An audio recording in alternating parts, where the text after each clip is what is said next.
Jesus, I give you 6 months to prove yourself. If you're real, I'll give you my life and serve you forever. If not, I know where the gun is. And suddenly I was sober. Sober like the day I was born sober. 3 years of being self-medicated numb, and instantly I was sober. I felt free. I felt loved. I felt accepted. I didn't feel like I had to perform for anybody to be loved. I had a sense of belonging that I didn't even know was possible.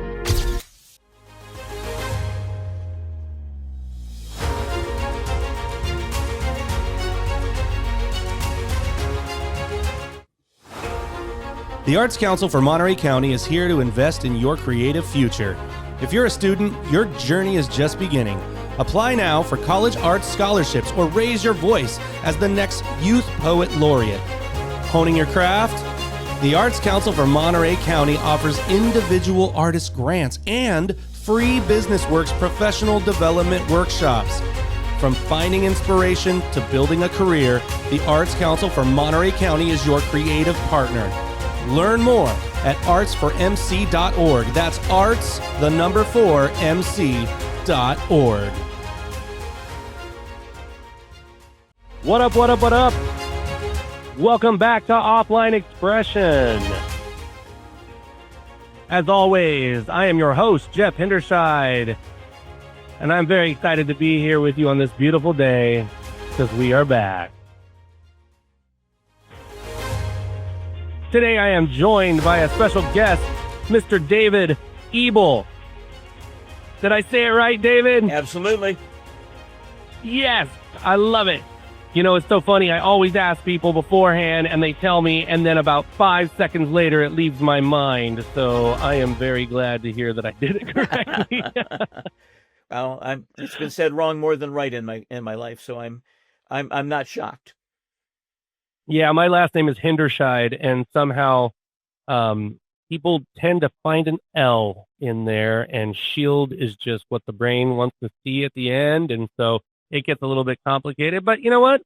Most of the time, people are doing their best with the best of intentions. Of course. I always try to let that go, yeah. So say hello to the people, David. Good morning. I'm just thrilled to be here.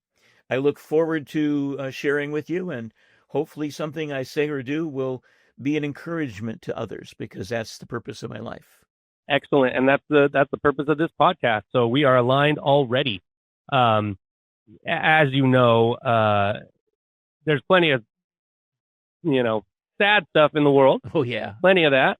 Plenty of stuff to be upset about. But having the positive influence of people who say things like trying to help, trying to do some good, trying to give people encouragement, I think that there is such a shortage of that sometimes, and so there's never a chance for us to have too much of that feeling. Absolutely. And drive. So I'm glad to hear you say it. That's great. So where are you coming in from? Where are you at? Central California. Oh, we're probably close to each other. Yeah, we live in Hilmar, which is a itty bitty town with more cows than people. It's about 5 miles outside of Turlock. Which people okay. Yeah. And years ago, I planted a Salvation Army there. I'm a Salvation Army officer. And I started a church there. And in 6 years, we went from no address to 28,000 square feet debt-free. Whoa. And so when we retired... That's quite a story in and of itself. Yeah. So when we retired, we moved back here because we had all these wonderful people. And my daughter had stayed here. So we had a daughter and grandchildren here. So we will be here until we see heaven. Well, there you go. I love that. Turlock. Okay, so I'm in King City. So I'm just right over the 198. We could meet and have lunch. It's not that far. I know. I love that.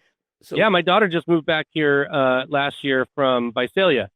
Oh, yeah. So I was on the road for 12 years, and I hit Visalia, and I drove through where you live multiple times. So I actually know the area generally. Yeah, 101, man. We're in south part of South Monterey County, so it's a beautiful day. I mean, this is a good time of year to get the rain and get the crops getting what they need. So hopefully we get a little bit more. But I'm glad to be talking to somebody else, another fellow Central Californian over here who knows the weather and the situation that we're in over And the here, what and fog. rain when we don't get it, and the fog and all that stuff. That's right, exactly. Well, and we're in the same time zone. I mean, That's that's good. kind of, that's helpful. Yeah, that's helpful. I love that I can talk to people all over the world, though. It is really, really cool. But that often is one of the things I have to really focus in on to make sure I'm not scheduling stuff when they're like, oh man, it's 9 o'clock at night for me. Oh yeah, I had So, someone try to I book try me not at to. 3 a.m. because it worked for them. And Ah, unfortunately, I'm a late sleeper. I can't get to sleep early. So if I did their thing at 3, I'd have to stay up all night. I So see. I thanked them Yeah, and that said, let's try again. let's try again. Exactly. Well, thank you for being with us. We're so excited to have you on the show today. So here's what I want to do. First of all, I have looked at your website. I've read your story. I'm super inspired by all of it. You've done a lot of great things. You've pushed through a lot of adversity, but I would love for you, in your own words, to kind of introduce yourself to our listeners so they know who you are, what you do, and how you came to do it. So you have the floor, sir. Okay, well, my name is David Ebel. I'm 73 years old. Uh, I started out rough. My sister died of polio at age 4, and it was right before the soft vaccine came out, and my mother lost it in the basket it came in. Then at the funeral, the sermon was that the sins of the parents fall on the children, and that the pastor indicated that the reason why innocent 4-year-old Anita died from polio was because my parents weren't godly enough. Oh, no. Talk about taking scripture out of context and being brutal with it. He Yeah, weaponized it, and that's the not good. denomination fired him and took his ordination away, but no one did anything to help my parents. So they became anti-church for the rest of their natural lives, and I was raised without it as a result.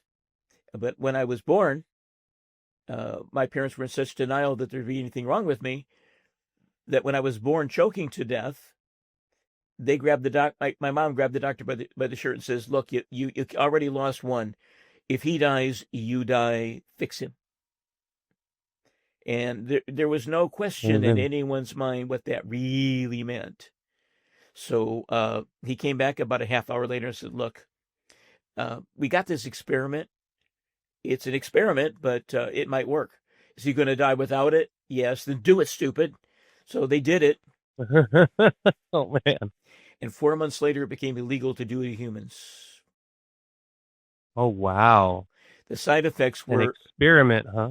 side effects were birth defects, sterility, dwarfism, and 100% mortality by 20. Talk about stacking the deck in the wrong direction. So that's pretty miraculous. Well, I lived, but I have 21 spots in my back and spine and feet that are birth defects.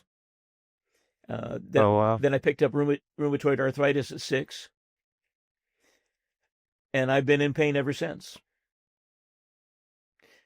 But as I Well, got older, life is one. it escalated, and I tried to be like everybody else. I desperately wanted to be belonging and be like everybody else.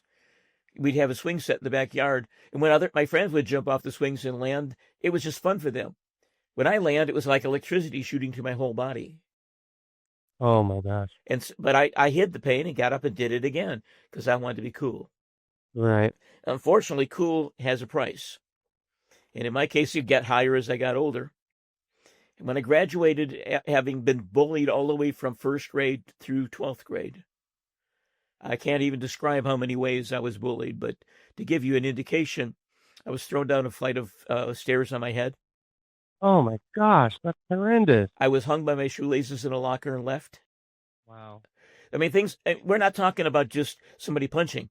We're talking about some pretty profound things. And Cruelty. it left horrible imprint on me. But what's worse is my mom never recovered from her psychological break.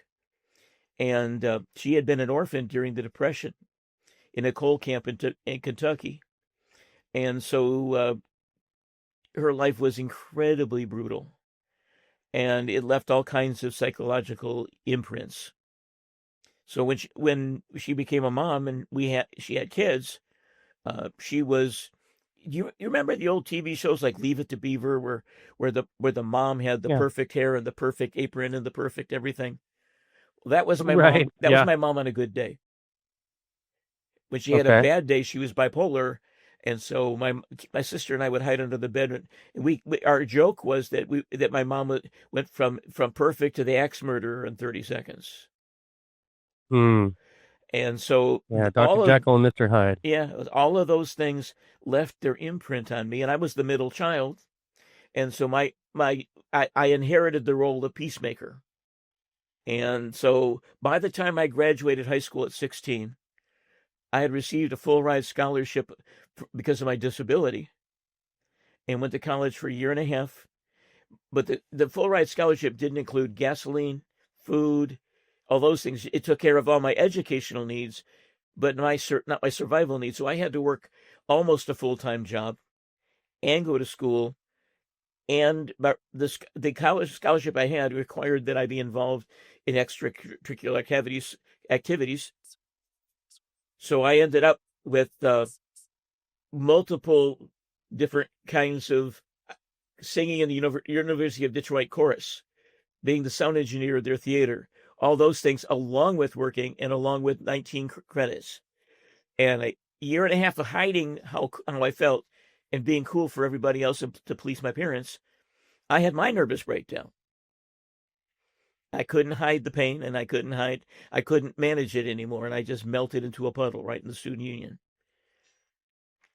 So the short of it is they took me to a counselor. He diagnosed me as unable to function in college or in life for that matter. So they froze my scholarship and sent me home. But in that state, I was so depressed. What I heard is, you can't even qualify for school. You're an idiot. You're a loser. You're a failure. What good are you? You might as well die. That's not what they said. But with the filters of all the things that I had grown up with, that was the voice that I heard.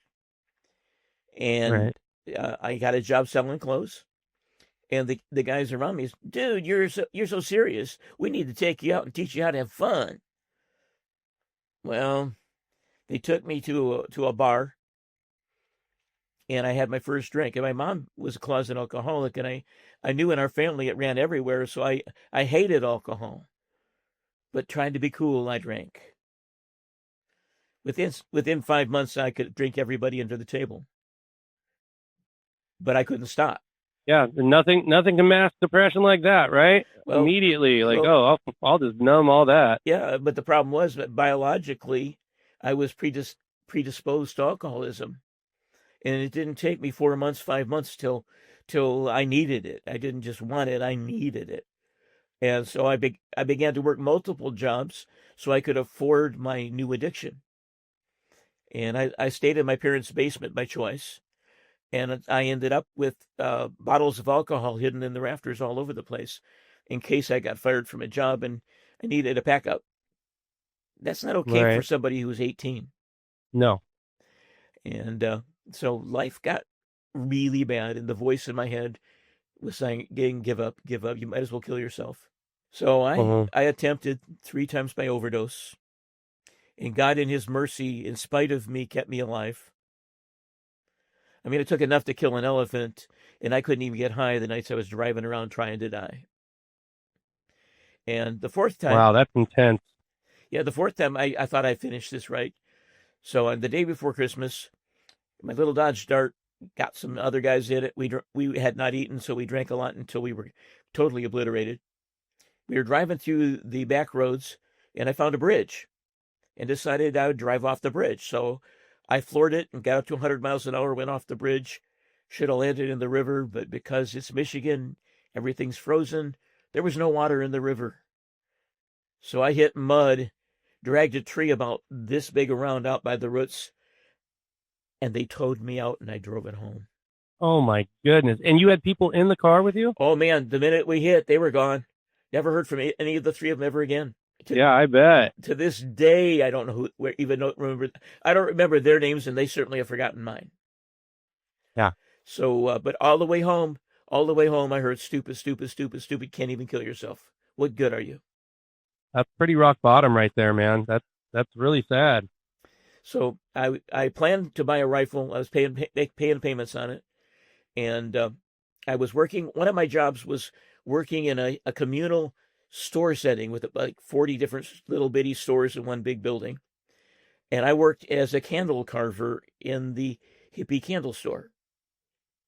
And because of my now demented mindset, I created things like skulls melting with blood running out of their eyes, and brains melting, and just the most evil, demonic, horrible things. And the people lined up for it so fast that I had to fight to let them cool before they'd buy them. So, and that's how I felt. So I was creating it quickly because it was an expression of how miserable I was. But to them, it was, dude, that is cool. Can I have 4 of those? Creative art. Yeah. Yeah. Well, I'm an artist, and I'm a photographer. And so at that particular time, I didn't think I was much. But this girl came in and started telling me about Jesus. And I was drawing, and she said, "What are you drawing?" And I said, "You don't want to know." She looked at it, and there on that paper was a graveyard with one big gnarled tree with the roots like gnarled hands with nails on them digging into the dirt. And the branches reached out and were holding skulls full of blood dripping. And I mean, right out of some horror movie. But what bothered her most was all the gravestones. She met me on a Tuesday, and all the gravestones had Saturday's date in my name. She said, "Explain that to me." And I said, "Well, this world sucks, and I can't get out of it quick enough. So I get the rifle on Friday, and I finish this on Saturday." Well, she was new to church, and she knew she should tell people about Jesus, but I was way out of her league. So she conned me into going to church on the next day, on Wednesday. And I, being the typical stupid male, thought she was pretty, and so I went to church with her, hoping I'd get lucky. Not exactly the brightest of motivations, but it seemed to work at the moment. So we went. But I went home and told my mom, I'm going to church with this girl. And she said, "You're not going to like it." When I was a kid, I grew up in it. Man, they swung from the chandeliers. They rolled on the floors. They danced around like chickens. You're going to be miserable. And I said, "Okay." So I got super drunk and I had started taking drugs. And so I tripled up on my amount of drugs. I picked up the girl. Just to go to church the first time? To cope. And you picked her up? I picked her up. By the time we got to the church, I was so high, she had to put the car in the automatic in park and take the keys from me because I couldn't stop the car. Wow. She scooped me up. Not your best first impression. No. And when I walked into the church, this is not a date going well. When I walked into the church and the people are going, "Oh my God, what is that doing in our church?" It's a little bitty church. You see, everybody heard everything. And they were discussing me like I was a terrible piece of meat worthy of destruction. Keep that away from my children. Well, I mean, that was your self-fulfilling prophecy. That's how you saw yourself, so that's what you presented. Well, then you get to be right? Well, I had naturally curly hair, and I had a fro that was 18 inches in all directions. Oh, wow, that's a good one. I was the only white guy in Detroit with a natural fro. It made me I had fans in the wrong places from it. And my clothes were absolute rebellion. So when they saw me, all I could see is, why did that girl bring the devil into church? I turned to her and said, "Look, I'm in the wrong place." She said, "No, they're in the wrong place. You're in the right place. This is a house of hope, and we're going to go find some." Well, I was loaded enough. All I could do was follow her because she was walking me. So no kidding. She parked me in a pew. And when they sang, I could sing. So I picked up the hymnal and sang along. No idea what the words were, but I could sing. Then he preached, and I have no idea what he said. But the impact of what he said impacted me so much that I began to shake. And this little former one-room schoolhouse had a wooden floor with hardwood pews on it. And I shook so hard, the pew was going pop, pop, pop, pop, pop, pop, pop. And the people in the back started going, shh, like I couldn't control it. Mm-hmm. And when he finished, He said, if you need Jesus, all eyes closed, and if you need Jesus, raise your hand. And she heard me say, do I, don't I don't know what I want. But my hand went up. It did. Mm. And I tried to pull it down, and it wouldn't go down, and I was terrified those bad people are going to come jump me. I mean, this is Detroit. Mm. And when he finally said, brother, I see the hand, and that hand, I could put it down, and I sat on it like I was hatching an egg. I was staying frozen, trying to be invisible. Finally, with every eye closed, if you need Jesus, come forward. Well, I looked around, and right to the front where he was, to the right of it was the emergency exit. And I'd sobered up enough that I got up to aim for the emergency exit. This guy hopped over the altar, boop, 6'5", 280, 5'4", 82 pounds. He said, can I show you something? I said, sure, just don't hit me. Mm. And he showed me where it said, for whosoever shall call upon the name of the Lord shall be saved. What's that to me? I've never been to church. I don't know what this is. He looks at me and says, God knows about your birth defects. God knows about how you're bleeding from an ulcer out of both ends. He knows about your arthritis and the pain you suffer. And he lists off my entire life, and he doesn't know my name. But somehow God supernaturally gave him my story. And as he told me this story, I freaked out. And I said, I was Knowing somebody knew what I was doing. I was beyond, or what your life was. I was out of control times 10. You know, if I had been sober, I would have freaked out and ran, but I didn't have the luxury of running. So I finally said, so Right. What do I do with that? He said, there's an altar over there. Get on your knees and cry out to God and ask him for help. Well, at the same altar on the other side was 2 converted hippies with long hair and beards, and the one guy had bib overalls with a rooster on it embroidered. I mean, they looked like they were out of Haight-Ashbury, not out of Sunday school. And they were going, hallelujah, thank you, Jesus. And they had their hands raised. So me with no theology at all, thought that's how you prayed, is by screaming. What do you know? So I screamed, Jesus, I give you 6 months to prove yourself. If you're real, I'll give you my life and serve you forever. If not, I know where the gun is. And suddenly I was sober. Sober like the day I was born sober. 3 years of being self-medicated numb, and instantly I was sober. Well, I mean, that makes sense. The mortality facing that's a big ultimatum. Yeah. That literally is hope, right? Because up until that moment, it was like, well, I'm going to try to do this no matter what. There is no hope. And then now there's a possibility that, all right, if this works, things will be different. If it doesn't, I'm right back where I am right now, which somehow intrigues us to want to lean in and see what happens. So you're sober for that clarity. Like, is this going to work? Will this is the last opportunity, right? Yeah. And at that moment for you, you were thinking, this is it. This is the last chance. I had a date on Saturday, and now it looks like I'm pushing that 6 months out. So what happened was, all of a sudden, I had this incredible need to apologize. The biblical word is repent, but I didn't know that word at the time. So I started screaming, Jesus, forgive me for this and this and this, times, date, and places of all the evil things I'd done. Man, they emptied out that little chapel in about 30 seconds so the kids wouldn't hear it. I mean, you'd have thought I was saying, free play, come kiss me. They ran that fast. And wow. When I finally ran out of things to apologize for, I just melted and landed up on my back on the chapel floor weeping. I felt free. I felt loved. I felt accepted. I didn't feel like I had to perform for anybody to be loved. I had a sense of belonging that I didn't even know was possible. And I'm just weeping and loving God for the first time in my life. And I hear a voice. I sit up a little bit and look around. There's nobody around me. And the voice says, my son, David, I've called you with an everlasting love, and I've called you to preach my word.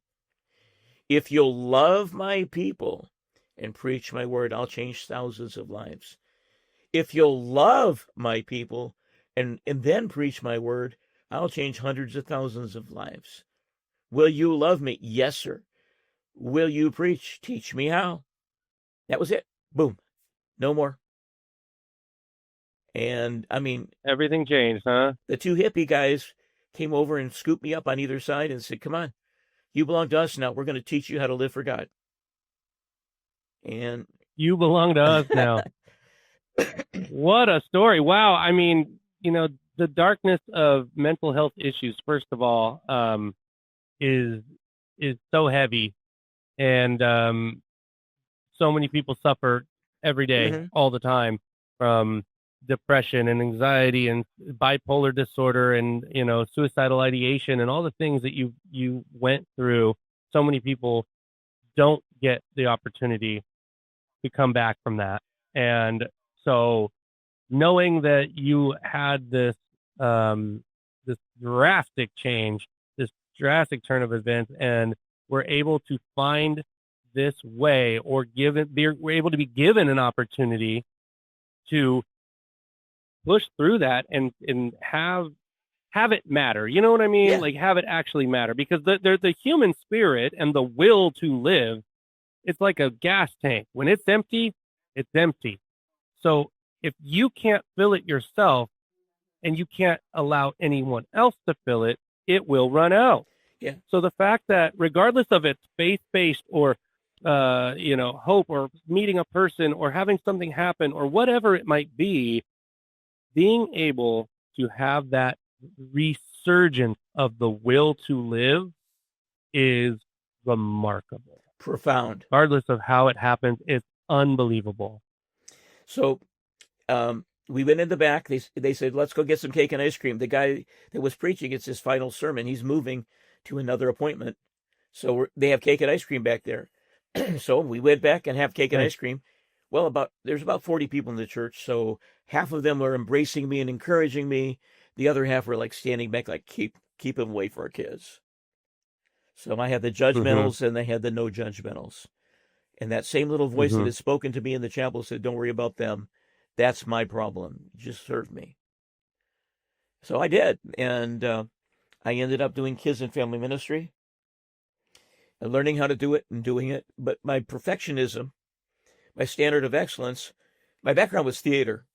So if I was going to do it, it was going to be done right. If I was going to give it to God, now that I had a new life, he wasn't going to get leftovers. He was going to get the best there was.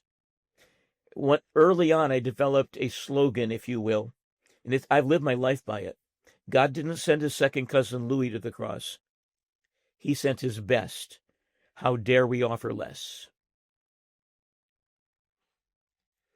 And that's how I've lived my life from then on. Whatever I did, I didn't go out and go, boom, I'm here. I went, teach me, input, build it into me, and then present. So God got the top. Become an expert. Yeah, the top of the top, not some slop.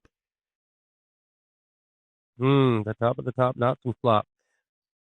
Like It's it. poetic, but and a little pathetic. But I was in South Georgia for a long time, and stuff like that was normal.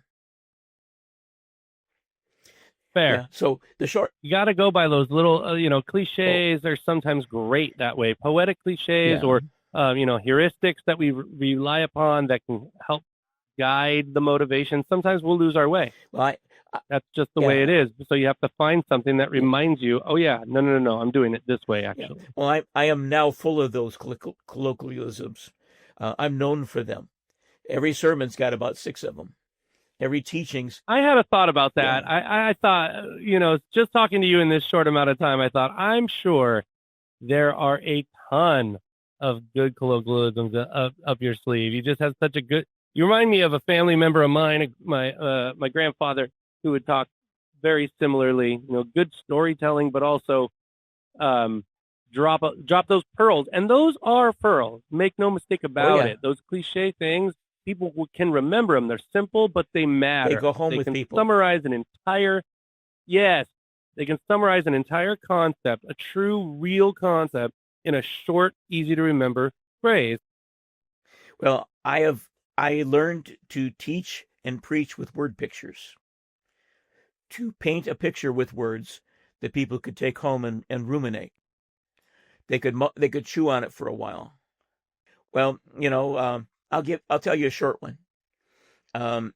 there was a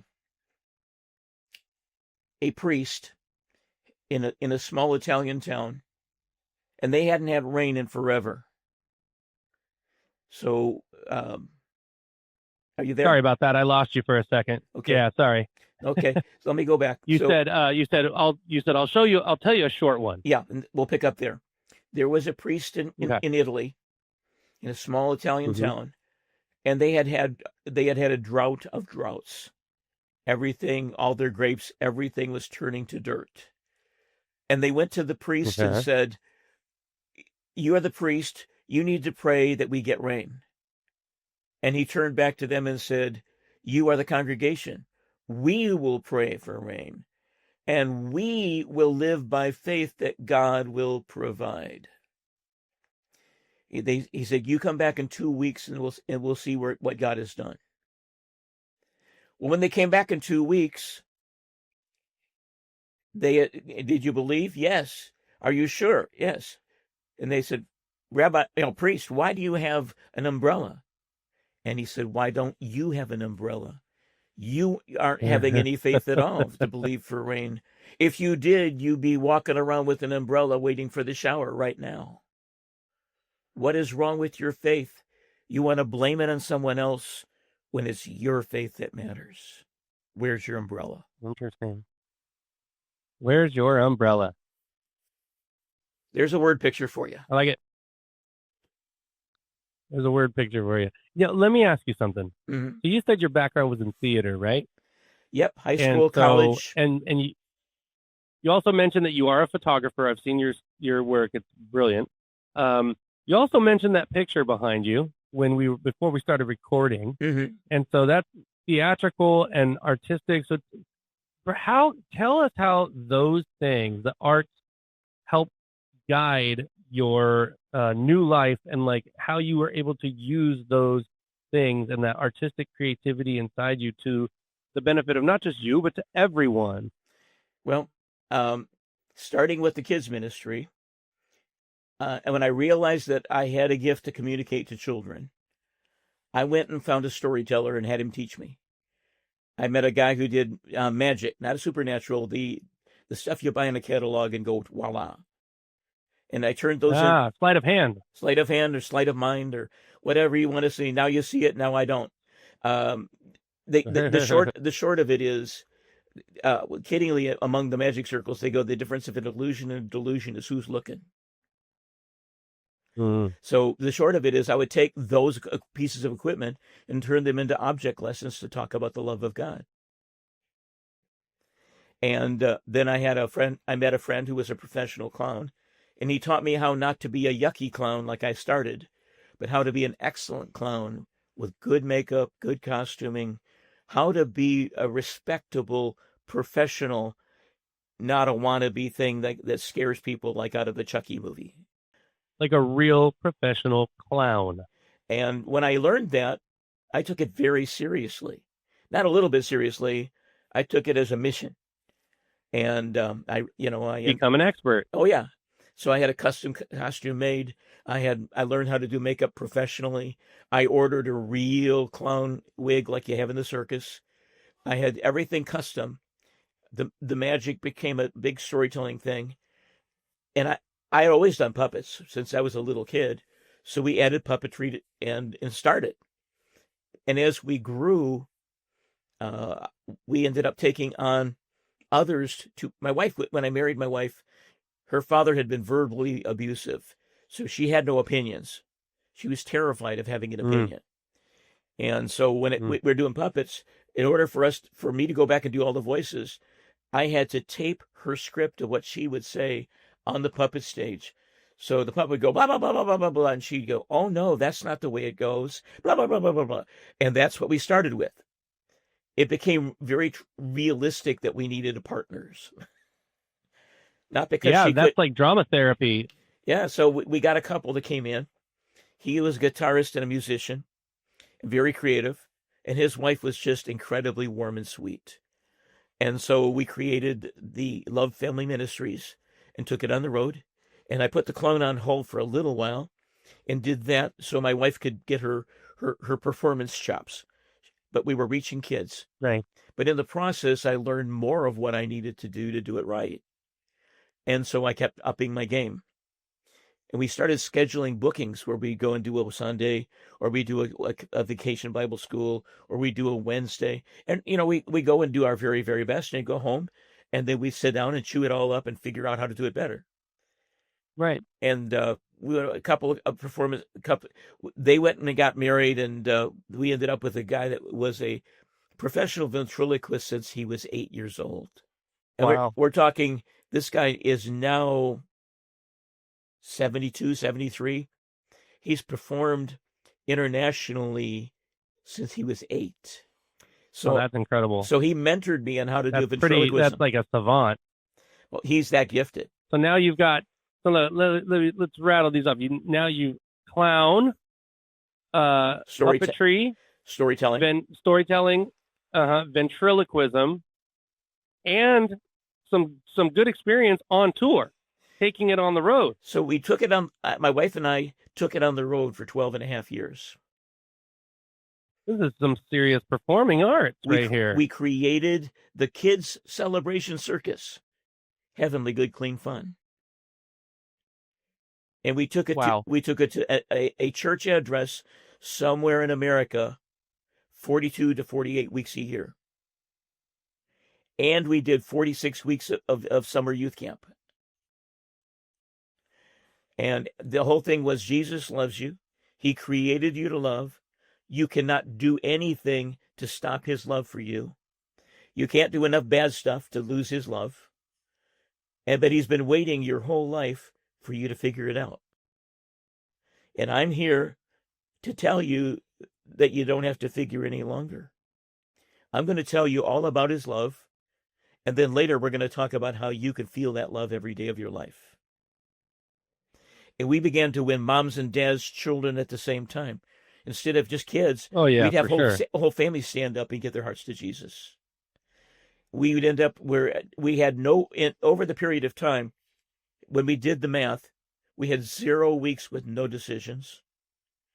Average week decisions. Now, I didn't count the decisions.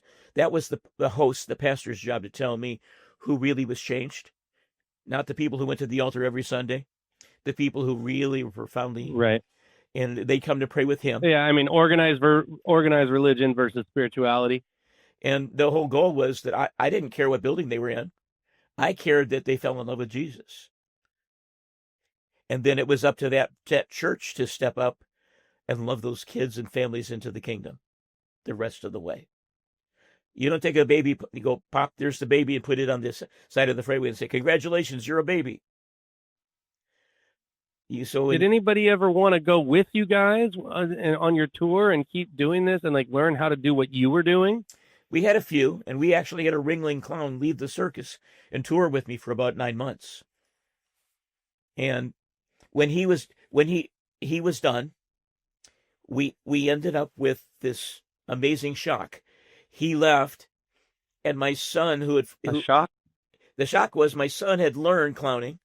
And all of a sudden, when the other guy left, he said, Dad, I'll go on the road with you and I'll be your partner. And so from 8th grade to 12th grade, he was my partner. Wow. So that he and I did the 49 states. I did the 20 countries, but he did 3 of the countries. And in 8th grade, we performed in New Jersey on the boardwalk. The deal was we went to a convention.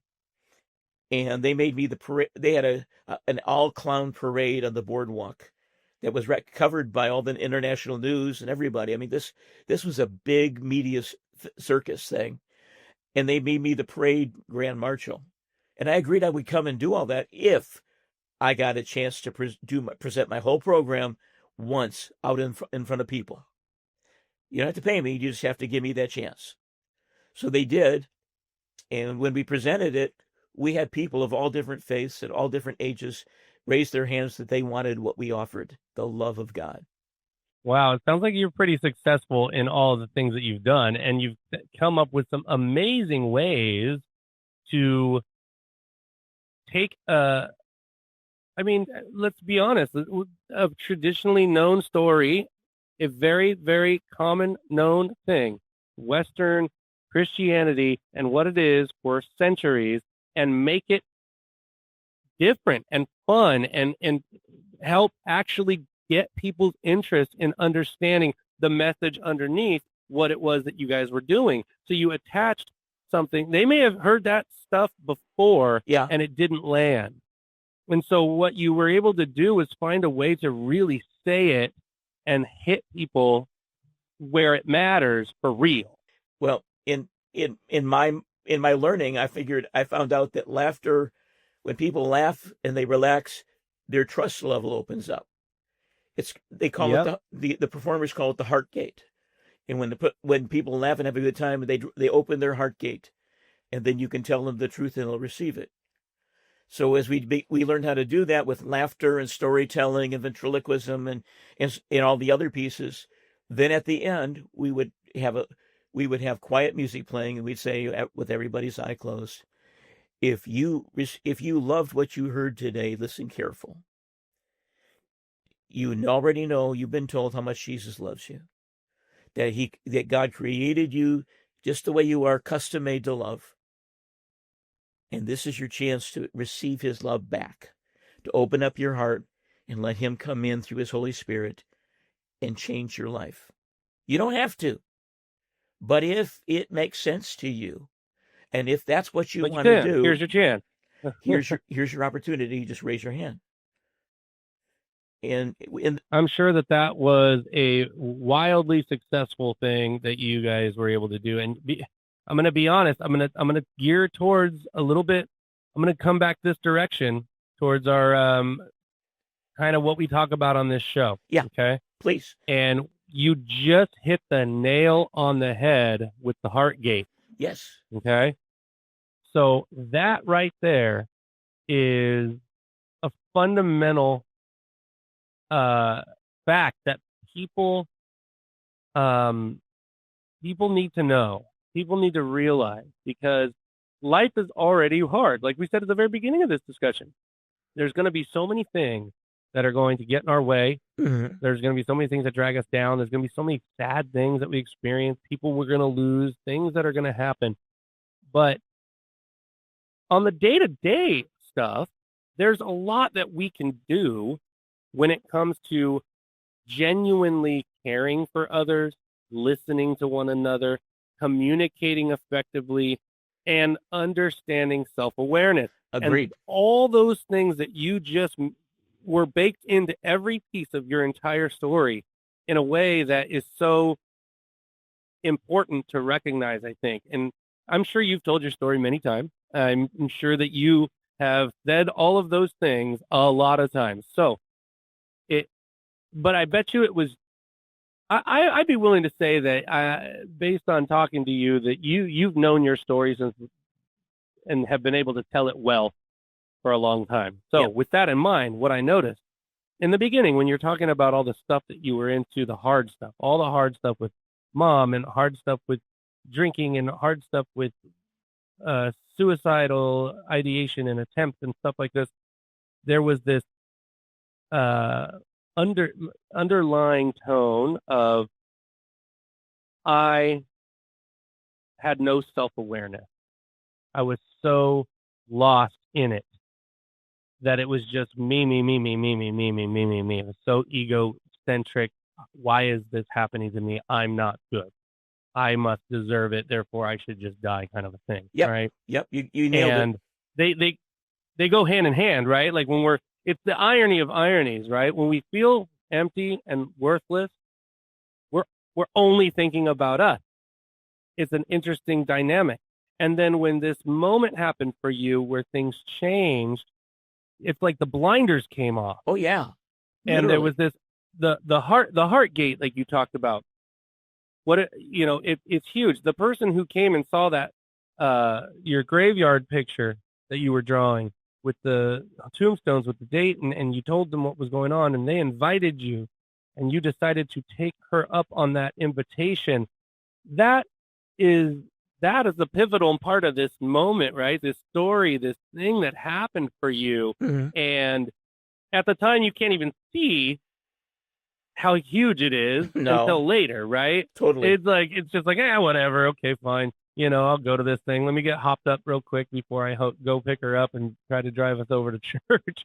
But then Not my best down story. the line, but at the same time, it's just such a pivotal part of it, because that's where the denouement, right? The twist, the change happens. And when the change happens, all of a sudden, it's the heart, it's the head, it's the mind, it's the feelings, it's the emotion, it's all of it at once, overwhelming your senses in a Oh, yeah. state of like, I've never felt like this before.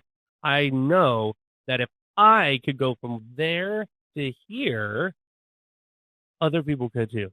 And there's a lot of people there. And if I could help them get to here, then I'm going to do that. And so Score. that's what you went and did. That's what you you did. You nailed it. In any way you could. You nailed it, brother. Yeah.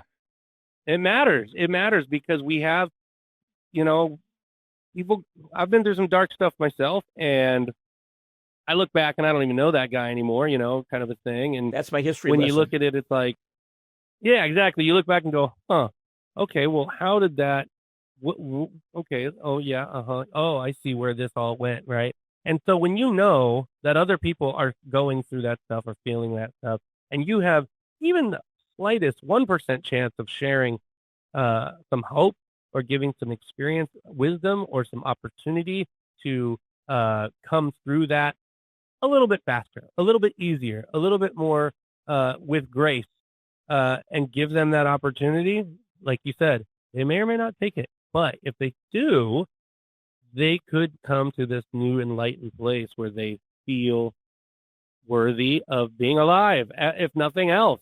If nothing else, not feeling like they must just end it all because life is not worth it and everything's darkness. So I love that you do this. And I also love that you use, I'm an artist. I'm a theater guy. I run a theater production company. I'm a singer, and I work with children at schools, and, we do dance and all sorts of stuff, because arts are such an important part of how psychology works. Our right side of our brain activates, and it gives us joy and makes us feel good. It combines a lot of other pieces all at once.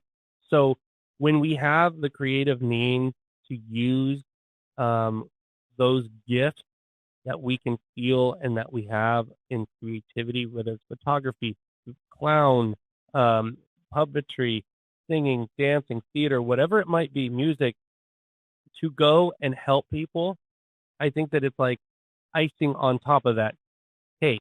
It's not just, I've got a mission, so I got to go drive this nail into this board as hard as I can over and over and over again because that's my mission. No, it's, let's all get a hammer together and let's make a choice here at the same time. And so I just want to commend you for being able to find yours and then also integrate all the creative, artistic, outside the box ideas to go make the largest impact possible. Because anybody can go and do something. They can feel called to it. They can be taught it. And then they can go and say, well, I'm doing it, and I'm standing in my little box, and I'm doing it because I said I would, and so I'm doing it. But are you really doing it, right? Are you doing it excellently? That's pretty cool. Yeah, exactly. Are you doing it to the best of your ability and constantly evolving to do better and better and better and learning from it? Well, see, I'm concerned that if I could reach kids and families before these kids go through all the hell I went through, that maybe there's a chance they won't have to relive what I lived, that they can trust God early, and that can give them a real start. And I've gotten emails and Facebook messages for over 25 years now of people who were changed, kids and adults, from their crazy week that they had at their little church. That, they were profoundly impacted by me coming and them laughing and them having a great time. And then they made a decision, and their church stepped up and said, we'll help you with this. We'll put training wheels on you as you learn your faith and until you can stand on your own. And, that's right. To me, that is the greatest gift of all. Not that I did anything great, but I see myself as the mailman. I just take the good message and deliver it to those whose name is on it. So to me, it's a divine appointment. When I go, I don't know what's going to happen. I can't even imagine some of the things that have happened. Quick story about Georgia. When I was doing the ventriloquism, this was in a little bitty tobacco town with one blinky light. And so in that church, which was basically run by the tobacco people, and it was only in people, they had spittoons on the end of every pew so they could spit their tobacco juices out during church. Wow. It was a unique, it was like going back in time. So I asked him, the pastor, who is the most easy to get along with, the most fun, the person everybody loves? And he said, well, Bubba. And I said, well, let me ask Bubba if I can let the puppet tease him, to play with him. He did. And the guy said, yeah, that's great. Let's do that. So I did it. And the puppet says, who's that? And the guy says, I said, well, that's Bubba. And the puppet says, hey, Bubba, what you doing? Can you dance for me, Bubba? And then I said, why are you picking on it? Because he's old. I said, you can't call people old. You need to apologize. Bubba, I'm sorry you're old. And that went on for a couple of minutes. Then all of a sudden, Bubba went from cheerful to raging, eyes as big as quarters. And he comes stomping up the middle of the aisle, and he grabs the puppet by the neck and says, I'm going to teach you a lesson, you rude little thing. And I had to turn off the mic and say, it's a puppet. It's a puppet. You're going to break my arm. It's a puppet. Oh. So I turned on the mic, and he said, and let that be a lesson to you. And he turned around and walked back to the back of the church. Wow. So out of that, I learned 3 things. Number 1, be careful who you play with, because they may not be in a headspace to be able to handle the attention. 2, make sure that you're kind with everything you do. Always kind. Yeah. And 3rd, listen better. If I had listened better to everybody, I might have realized he was sensitive. I could, I may not be sure, but at least I could be better prepared. I could be more expectant to listen better. And so that would improve everything I'm trying to do, because I'm trying to reach people with love. You don't want to leave a negative experience with someone. Well, that's the exact opposite of what you're trying to do. After it was over, the kids went up and said, Bubba taught your puppet a lesson. I said, and he learned it. Well, he's a smart man, that Bubba is. And I just left it go. But my wrist was almost broken, man. It was swollen for about 2 weeks. Oh. But I bet. But I bet. Out of the thing, the amount of people who gave their hearts to Jesus during that week was like 100 people in a church that normally runs 20. The entire town had showed up. Once Bubba and the puppet fought, everybody came to see what happened. And so our everything, negative press, still press. Press is press. All of a sudden we went from 20 to 80 on the next day. And the pastor's like, oh my God, what are we going to do with all these people? We were going to give hot dogs. We don't got enough hot dogs. I said, don't worry about we don't have enough platoons. Yeah. Don't worry about the hot dogs. Just let's see what happens. It can't hurt to have new friends. Oh. It was just outside of his box. His mental picture was 20. My mental picture was open the doors and see who shows up. Yeah. And so I have several stories like that. That's exactly right. I love that mental picture. Yeah, but so I'm still looking for the stranger I haven't met. There you go. Oh, that's another good one. I like that. I only look. Yeah. You know what? I just see friends. There you go. And you don't know unless you try. So, it's an interesting concept. We talk about it on the show all the time. Is the worry and the fear of failing will increase what the real reality of risk is. You got to take some risks sometimes to see what happens. But if you're terrified that it's not going to work, the risk seems way higher and suddenly seems not worth any reward because you don't think you're going to have the reward. So if you don't open the door and see how many people show up, you could be right. Maybe your fear is correct and only 5 people come, but you could be wrong and 500 could come. So why don't we see where we land, and then we use that information to inform our next decision based on that. And then we try to grow from it and learn from it. Like you said, that puppet learned that lesson that day, and you didn't go, that guy's a jerk, blah, blah, blah. It's just a show, man. No, of course not. It's okay. That could have been a lot worse.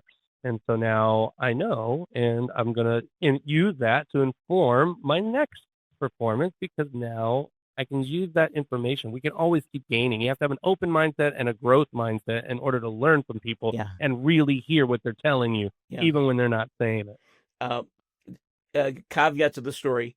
I explained to the pastor what I was doing, and the pastor said, well, pick on me then. You can pick on me all day and all night. You draw the crowd you brought, pick on me, go ahead. So the puppet picked on him. The people loved it, and it enhanced the entire thing. It built a relationship with the people and the pastor that they'd never seen, because he laughed and had a good time. They'd never seen him be that. They'd only seen him be sober and serious and preach really loud. And so when they saw him as a human being, not just a public figure, it changed the dynamic of the relationship of that church forever. Yeah, that's cool. You know, small towns are fun that way too, because they're so close knit. Everyone knows everyone, kind of thing. So when something happens and news spreads, it's like you were there, even if you didn't experience it yourself, even if you didn't talk to that person and see that yourself. You heard the story so much, so now it's like that's now ingrained in your experience of that person. Exactly. So everyone starts treating them differently and seeing them differently, and that's two things. I mean, obviously, with your calling and your life, it's faith-based. It's God, right? It's that you're the messenger, the mailman. But there's also the power of true, genuine human connection, which faith-based or otherwise, people can always have. And that comes from being kind and leading with respect and really listening, and respecting and listening to yourself and being able to communicate. You know, it always is interesting, I guess I'll use the word interesting, when people who are so nice to people, everyone's like, they're so nice, they're just so nice, they're just so nice, they're loving, they're so kind, and that person's really suffering because they never ever put themselves, like they are running on empty. And so one of the things that people need to remember to do sometimes is be a self-advocate, self-love, right? So you got to love you and be friends with yourself in order to put your best self out there for others. It's warming. It opens that heart gate, like you said. Yeah, absolutely. In one of the things I learned out of all this, after I was on the road, being disabled, I really had to push and push and push till my inside person was thriving, but my outside person was in agony. The pain had gotten so bad I couldn't stand it. And my prayer life was, God, just get me out of here and do it honorably. You know, I need to stop, but I need to stop in a way that people remember me well, so that I don't jade the story. Yeah. And my leadership leaned over to me and said, we're gonna take you off the road now. We're gonna send you to this little town and see what you can do, because the town's been asking for leadership to start a Salvation Army. So we're gonna send you and your wife there to see what you can do. Now, we know you can't do much because you don't feel good, but do something. Well, my history had been, I had planted 2 churches already with as part of a team. So I knew how to start a church. They didn't in their mind picture that. And we went in, put together a board. And one of the things I learned is, don't tell me what I can't do. Just don't tell me that. Oh yeah. Because if you do, then that's right. A dare. And now I have to. Now I have to, because I know already I'm gonna, and I know how good it's gonna be. So I'm sorry if your mental picture is so limited. But, I may not do it your way, but if you want it done, just get out of my way and watch. And that's what I That's told, right. that's what I told leadership. I said, he says, go in and do the clown and get things started. I said, no, sir. I will be very gracious. I want with all the respect in the world, but I can't do half of anything. So you either get all church planter or all clown. You can't have both. I can't do it. So which one do you want to succeed? Right. He said, well, I want the church to start. I said, then all that other stuff goes in a box for now. We're not going to deal with it. We're going to just There you do go. church planting. Well, Don't tell me what I can't do, though, is like, that's the key right there. Actually, I can. History will explain that in 6 years, we went from no address to 28,000 square feet debt-free, complete with a gym, an Olympic-sized gym with a padded floor, just like the Olympics have. Debt-free with 17 people on staff, and we were operating in the black in 6 years. That's amazing, man. Don't tell me what I can't do. David, that's right, David. That's right. I love it. I love it. And you know what? That attitude right there, that's something I like strive for as well. I feel like we're cut from the same cloth when it comes to that. I can and I will. And it's the little red hen, right? Who will help me do this? Who will help me? Oh, not I, not I, not I, not I. Okay, well, now here's the beautiful finished product. Who will have this? Oh, I will. Yeah. I know. And so look, we've been talking for about an hour, so I don't want to keep us too long. So let me ask you. You've written a book. I have. What's it called? And where can people find it? And where can we go to look at all your amazing photography? What's it called there? Okay, it is When the Doctors Say No, God Says Yes. And it relates my story from the beginning. And it tells not only the miserable beginning, but the springboard into the rest of life and all the amazing things that happen. The publisher, who was certainly not a faith-based guy, after having read the script, said, look, as we put this into a book, people are going to read all these victories and they're not going to absorb them all. So I am highly recommending that you put together a list of all your victories all together and send it to me. So in the back of the book, in the appendix, is a list of every victory in a row. All the things that people told me I couldn't do and how God used me to do them. And I mean, if you're not a faith-based person and you're making it, you have my applause. I'm not complaining, but I can only relate my story because that's the only one I've lived. But the book was written to help people struggling figure that he can go through all that manure and still come out and have a great life. What I'm going through is nothing compared to that, so I can do it too. That's right. And the feedback has been phenomenal. People getting the book and then giving it to neighbors and giving it to neighbors and giving it to neighbors. So it's really growing. And Amazon gave me an opportunity. February 1st to February 5th, you can go to Amazon and get the Kindle digital version for free the 1st through the 5th of February. No money. That's upcoming. Okay, that's next week. Yeah. So outstanding. Okay. I want people to go in and take advantage and to tell their friends so they can take advantage. You've got someone struggling, take it, help them. Don't let them miss it. I'd be honored if they want to buy the book. That's really cool. But for the people who don't have the money or maybe are struggling enough, they don't have the faith to think anything will help them. To get a book that's free is a great incentive. There you go. I love that. I will make sure that we get that out to people as well. And where's your website? What is it? So we can go take a look at all your amazing photographs. Okay, it's davidwebel.com. So it's my name with my middle initial, davidwebel.com. Look at that.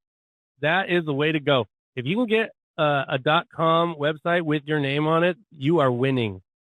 Well, I've had it for since 2000, and we're in the process right now of rebuilding the website to make it even more beautiful.